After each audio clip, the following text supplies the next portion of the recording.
안녕하세요. 아주쌤입니다.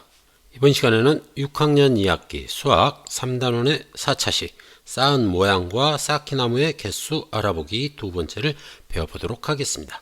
교과서는 56쪽, 57쪽입니다. 그럼 바로 보시죠. 1번 지혜네 반 친구들은 수학체험전에서 쌓기나무로 모양을 만들었습니다. 이렇게 만들었네요. 자, 지혜네 모든 친구들은 쌓기나무로 쌓은 모양을 여러 방향에서 보고 체험활동 보고서를 작성했습니다. 라고 했습니다. 친구들이 각각 다른 방향에서 본 모양을 그려보고 비교해보세요. 라고 했는데 쌓기나무가 있는데 보는 방향에 따라서 보이는 모양도 달라지겠죠? 준기는 이쪽에서 바라보고 보영이는 이쪽을 바라보고 연수는 뒤에서 바라보고 슬기는 왼쪽에서 바라보고 지혜는 위에서 밑으로 바라보고 있네요. 각각의 친구들이 어떻게 보이는지 한번 살펴보도록 하겠습니다. 먼저 준기를 살펴보게 되면 준기가 볼 수 있는 쌓기나무는 하나, 둘, 셋, 넷, 다섯, 6개가 보이겠네요. 그래서 이 6개를 합쳐 놓은 모양을 보게 되면 이런 모양이 될 것 같습니다. 준기는. 그쵸? 자, 6개가 저렇게 보이니까. 그 다음 보영이가 볼 수 있는 걸 한번 보겠습니다. 보영이는 하나, 둘, 셋, 넷, 5개를 볼 수 있겠네요. 이걸 한 면에 있다라고 생각을 하게 되면은 이런 형태로 볼 수 있겠네요. 그 다음 연수가 바라보는 모습은 준기가 바라보는 모습하고 같지만 뒤집어져 있겠죠? 뒤집어져 있겠습니다. 그래서 하나, 둘, 셋, 넷, 다섯, 6개의 쌓기나무를 반대 방향에서 보게 되면 왼쪽이 튀어나와 있겠죠? 그래서 이런 형태로 볼 수 있다는 것을 알 수 있겠네요. 다음 슬기를 살펴보게 되면 슬기는 보영이 반대편이기 때문에 보영이와 반대 방향으로 뒤집어져 있는 것을 알 수가 있겠습니다. 그래서 왼쪽이 3층, 오른쪽이 2층이겠죠? 그렇게 그리면 되겠습니다. 그래서 왼쪽 3층, 오른쪽 2층 이렇게 보이겠고요. 그 다음 지혜가 바라보는 곳에서는 윗면만 보이겠죠? 그래서 하나, 둘, 셋, 넷, 5개가 보인다라는 걸 알 수 있겠습니다. 그래서 보게 되면 위에가 3칸으로 보이겠네요. 그래서 이런 형태로 지혜는 볼 수 있다는 걸 알 수 있겠네요. 어렵지 않죠? 그러면은 모는 종이에 그려보도록 하겠습니다. 각각의 친구들이 본 모양을 그려보았습니다. 준기는 이런 모양이 되겠고요. 연수는 그 다음 이런 모양 서로 뒤집어져 있죠. 그 다음 보영이와 슬기도 마찬가지로 뒤집어져 있는 걸 알 수 있겠습니다. 이런 식으로 보인다는 것 여러분들 쉽게 할 수 있겠죠? 자, 다음 보겠습니다. 5방향에서 본 모양을 모두 알아야만 쌓은 모양을 알 수 있을까요? 라고 했습니다. 그런데 준기와 연수는 서로 모양은 같고 뒤집어져 있는 형태죠. 그 다음 보영이와 슬기도 마찬가지 뒤집어져 있는 형태이기 때문에 각각 하나만 알아도 모양을 알 수가 있겠습니다. 그래서 준기, 연수 중에 한 명, 그 다음 보영이, 슬기 중에 한 명, 그 다음 지혜 이렇게 3방향에서만 알아도 모양을 정확히 알 수가 있겠다라는 것을 알 수가 있겠네요. 자, 그렇게 한번 적어보도록 하겠습니다. 뒤집어서 같은 모양인 경우 이 경우에는 한 방향만 있어도 된다라고 하면 될 것 같습니다. 무슨 말인지 알겠죠? 자, 그 다음 준기가 본 모양이 앞일 때 위, 앞, 옆에서 본 모양을 각각 그려보세요 라고 했습니다. 그럼 다시 사진을 보게 되면 이 준기가 바라본 모양이 앞이고 그 다음에 옆은 보영이가 바라본 모양이죠. 그 다음에 위는 지혜가 바라본 모양이 되겠습니다. 그래서 준기, 지혜, 보영 이 3개를 그려주면 될 것 같습니다. 무슨 말인지 알겠죠? 자, 그럼 그려보도록 하겠습니다. 자, 이렇게 위, 앞, 옆의 모양을 그려보았습니다. 위에서 바라볼 때는 이렇게 위에서 보이는 쌓기나무를 한 평면에다가 놓고 그린다라고 생각을 하면 되겠고요. 앞에서 바라본 모양은 앞쪽을 바라보고 있는 쌓기나무 6개를 한 평면에다 놓고 그린다라고 생각을 하면 되겠습니다. 그 다음 옆에서 바라본 모양은 마찬가지로 옆쪽을 바라보고 있는 쌓기나무 5개를 한 평면에다 놓고 그린다라고 생각하면 되겠습니다. 어렵지 않죠? 자, 다음 쪽 보겠습니다. 2번 쌓기나무로 쌓은 모양을 위, 앞, 옆에서 본 모양입니다. 쌓은 모양과 쌓기나무의 개수를 알아보라고 했네요. 자, 위에서 바라본 모양, 그 다음 앞에서 바라본 모양, 옆에서 바라본 모양 세 가지가 있네요.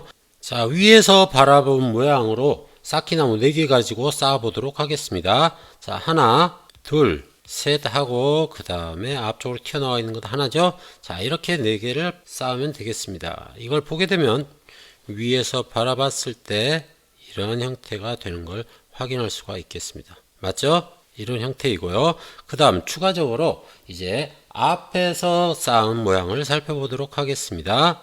자, 앞쪽에서 쌓게 되면 지금 초록색 위에 한 칸이 올라가야 될 것 같죠? 관찰해 보도록 하겠습니다. 이렇게 쌓아 놓고 앞에서 바라보게 되면 이런 형태로 된다는 걸 알 수가 있겠습니다. 그 다음 옆에서 바라봤을 때는 이런 형태죠. 그렇기 때문에 더 이상 쌓지 않아도 되겠습니다. 그래서 앞에서 바라본 모양, 옆에서 바라본 모양, 그 다음 위에서 바라본 모양 이렇게 만들어진다는 걸 알 수가 있겠네요. 이런 식으로 쌓아주면 되겠죠? 자, 그럼 교과서로 돌아가도록 하겠습니다. 자, 만들어 보았고요. 그 다음 내가 쌓은 모양과 친구가 쌓은 모양을 비교했을 때 이 외에 다른 모양이 나올 수는 없겠죠? 자, 같은 모양이 나온다는 걸 알 수 있습니다. 같다라고 하면 되겠고요. 그 다음 쌓은 모양을 쌓는데 필요한 쌓기나무는 자, 바닥 1층에 하나, 둘, 셋, 4개가 필요하죠. 그 다음에 이쪽 오른쪽에 있는 쌓기나무에 한층 더 쌓았기 때문에 5개가 필요하다는 걸 알 수 있겠네요. 그래서 답은 5개가 되겠습니다. 어렵지 않죠? 다음 3번 보겠습니다. 쌓기나무로 쌓은 모양을 위, 앞, 옆에서 본 모양입니다. 물음에 답해보라고 했습니다. 위, 앞, 옆 모두가 다 정사각형 형태, 창문 형태로 되어 있네요. 그쵸? 쌓기나무로 쌓은 모양을 만들어 보라고 했습니다. 그럼 선생님이 그림을 한번 그려보도록 할게요. 자, 위에서 바라본 모양, 그 다음에 앞에서 바라본 모양, 옆에서 바라본 모양. 자, 이걸 나눠주게 되면 이런 형태로 되지 않을까 싶습니다. 자, 이렇게 하게 되면은 여기에는 몇 개가 들어가 있죠? 8개가 들어가 있습니다. 8개가 들어가 있고요. 그 다음에 위에서 바라봤을 때 이 부분이 보이겠죠? 그 다음 앞에서 바라봤을 때는 이 부분이 보이겠죠? 그래서 똑같겠고요. 그 다음 옆에서 바라봤을 때는 이쪽 부분이 보이겠죠? 마찬가지로 똑같다는 걸 알 수 있습니다. 그런데 이 모양 이외에도 자, 이런 식으로 되어 있으면 어떻게 될까요? 자, 위에서 바라봤는데 이 부분이 보이겠죠? 이 부분이 이런 형태로 보이는 게 아니라 1층에 하나가 있으면은 이쪽도 채워져서 보이겠죠? 그 다음에 앞에서 바라봤을 때는 이 모양 똑같죠? 그 다음에 옆에서 바라봤을 때도 이 모양이 되겠다. 그래서 보이지 않는 부분에 한계가 숨어 있기 때문에 그게 있을 수도 있고 또는 2층까지 쌓아질 수도 있다는 겁니다. 그걸 한번 직접 만들어서 살펴보도록 하겠습니다. 자, 지금 쌓기나무를 보게 되면은 선생님이 두 번째 그렸던 모양이죠. 두 번째 그렸던 모양인데 이걸 한번 위에서 바라보도록 하겠습니다. 위에서 보게 되면 이런 형태로 보인다는 거죠. 1층에 있는 것이 똑같은 평면으로 나타나기 때문이죠. 그 다음 앞에서 바라보게 되면 똑같이 이런 모양이 되고요. 옆에서 바라봐도 똑같이 창문 모양이 되는 걸 알 수 있습니다. 자, 그런데 하나를 더 쌓고 보면 어떻게 되는지 볼게요. 자, 하나를 이제 마저 채웠습니다. 이렇게 마저 채운 상태에서 위에서 바라보게 되면 당연히 창문 모양이 완성되겠죠. 그 다음 앞에서도 마찬가지, 옆에서도 마찬가지. 이렇게 똑같이 보인다는 걸 알 수 있습니다. 그래서 위, 앞, 옆의 모양을 다 알고 있어도 이렇게 서로 다른 모양이 될 수 있다는 것을 알 수 있겠네요. 자, 그럼 교과서 가서 문제 풀어보도록 하겠습니다. 자, 내가 쌓은 모양과 친구가 쌓은 모양을 비교해 보라고 했는데 이건 다를 수 있죠? 다를 수 있다라고 하면 되겠고요. 똑같은 모양으로 쌓는데 필요한 쌓기나무는 몇 개인가요? 라고 했는데 8개이고 두 번째는 7개죠. 그래서 7개에서부터 8개가 되겠다. 무슨 말인지 알겠죠? 자, 다음 쌓은 모양을 정확하게 나타낼 수 있는 방법을 이야기해 보세요 라고 했습니다. 이렇게 앞에서 본 모양, 위에서 바라본 모양, 옆에서 바라본 모양이 있어도 정확하게 나타낼 수 없을 때가 있기 때문에 이때 어떻게 하면 좋을까? 위에서 바라본 모양에다가 숫자를 써주면 되지 않을까 싶습니다. 정확하게 알 수 있도록 쌓은 개수를 적어주면 되겠습니다. 자, 그렇게 정리해 볼게요. 보이지 않는 부분에 쌓기나무를 확인할 수 있도록 무엇을 적는다? 그렇죠. 개수를 적는다라고 하면 되겠습니다. 자, 오늘 내용 어렵지 않죠? 자, 오늘 여기까지 하고 다음 시간에는 수학 익힘 38쪽, 39쪽을 풀어보도록 하겠습니다. 자, 오늘은 여기까지. 여러분, 안녕!